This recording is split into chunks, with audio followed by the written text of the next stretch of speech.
parti pour résoudre des formes un peu différentes d'équations avec sinus et cosinus. Donc, 3 racine de 2 cos x moins 4 est égal à moins 1.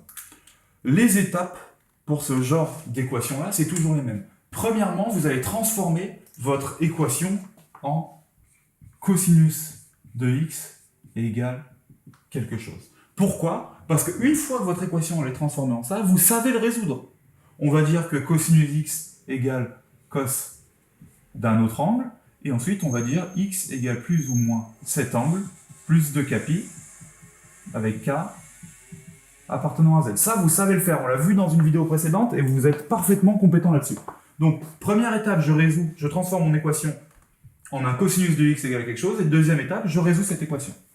Donc, comment on va s'y prendre pour transformer ça en cos x égale quelque chose? Eh bien, il y a deux choses qui m'embêtent ici.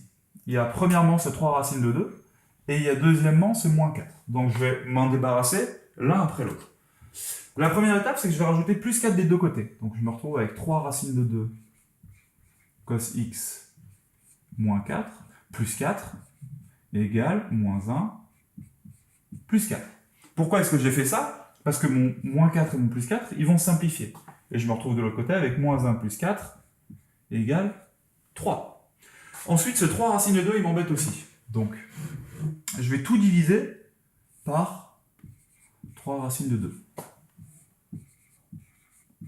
Pourquoi est-ce que je fais ça? Parce que maintenant, je peux le simplifier. Et je me retrouve avec cosinus de x égale 3 sur 3 racines de 2. Autrement dit, c'était 3 fois 1 sur 3 fois racine de 2. Je peux simplifier les 3.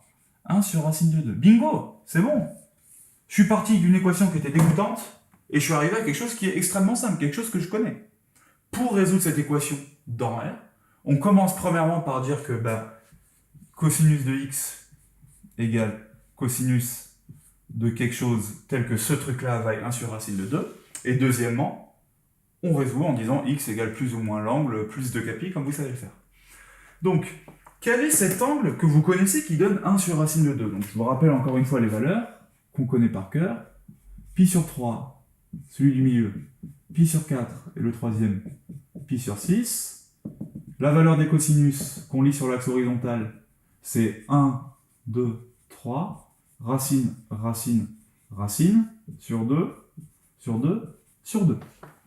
Et là, vous regardez ça, vous regardez ça, vous regardez ça, vous regardez ça, et vous vous dites, mais il n'y a rien en fait, il n'y a aucun angle qui me donne 1 sur racine de 2. Ça, c'est un classique, d'accord? Vous allez forcément tomber là-dessus à un moment ou à un autre. Il faut bien que vous vous disiez que 1 sur racine de 2, c'est comme si j'écrivais fois racine de 2 fois racine de 2. Ça me fait donc racine de 2 sur racine de 2 fois racine de 2. Et que ça me fait en fait racine de 2 sur 2, parce que racine de 2 au carré, ça fait 2. Donc en fait, 1 sur racine de 2, c'est juste une autre manière d'écrire racine de 2 sur 2. Donc en fait, l'angle qui vous donne 1 sur racine de 2, vous le connaissez. C'est pi sur 4. Pi sur 4. Et vous pouvez conclure directement que x égale plus ou moins pi sur 4 plus 2 capi avec k qui appartient aux entiers relatifs. Bim! À vous de jouer, on vous en a mis en dessous. Entraînez-vous avec sinus, entraînez-vous avec cosinus.